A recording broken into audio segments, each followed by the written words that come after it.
Come on, Monkey, look what Mom did. Look what Mama did while you were sleeping. This was the girl we came to know as Baby Doe in happier times. August last year, a second birthday party in her honor. Now we know her real name. What's that, Bella? It's Bella Bond, and she sure loved Hello Kitty. Today, 83 days after we found this little girl on the shoreline, we're at last able to speak for baby Bella. The girl's body was discovered June 25th. All authorities knew for sure was that she hadn't been dead very long, and there was no sign of a struggle. They thought she was about 4 years old, Hispanic or Caucasian. They had no idea who killed her until now. In light of the evidence that we have developed, I have authorized the arrest of Michael Patrick McCarthy, age 35, for Bella's murder. Michael McCarthy is Bella's mother's boyfriend. Children and animals have got a lot in common. They bring joy into our lives, look at us as caregivers and protectors, and they believe, until shown otherwise, that all they need to do is give love and they'll receive it in turn.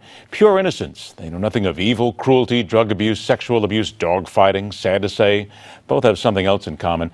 That of being disposable in a world filled with heinous creatures who look at them as little more than cannon fodder for their rage and despicable nature.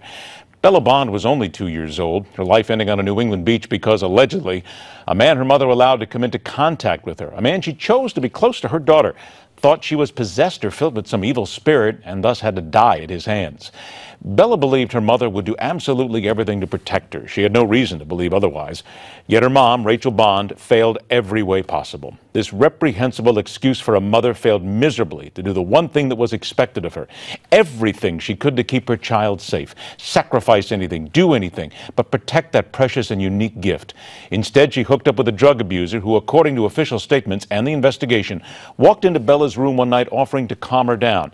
And when the mom discovered Michael McCarthy allegedly murdered this little angel, she became an accomplice, allegedly helping to dispose of the body of her own child, not calling cops, not screaming for help, not doing anything and everything she could to save her and then avenge her daughter, just meekly standing by and possibly being there when her little girl was dumped into the water and left to decompose.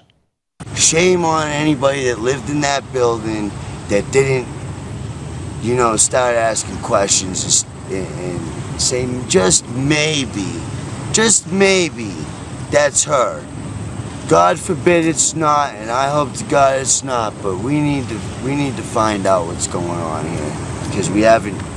You hear all the crying and this and that, and you can hear them in the apartment is what I'm hearing, but now all of a sudden you don't see her anymore, you don't hear her voice anymore. Okay, I could understand you think DCF got a hold of her and stuff, but why don't you go find out?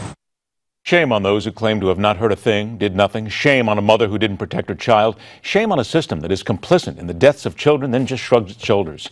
In the end, this story will fade into history, and we'll be right back here talking about the death of another innocent any day now. We're all wrapped so tight when politicians kill our dreams, yet we remain impotent when babies are killed by monsters. And politicians do nothing about it except blow more hot air while kissing babies for votes. Shame on them. Shame on us. Every time. That's my opinion, telling it like it is.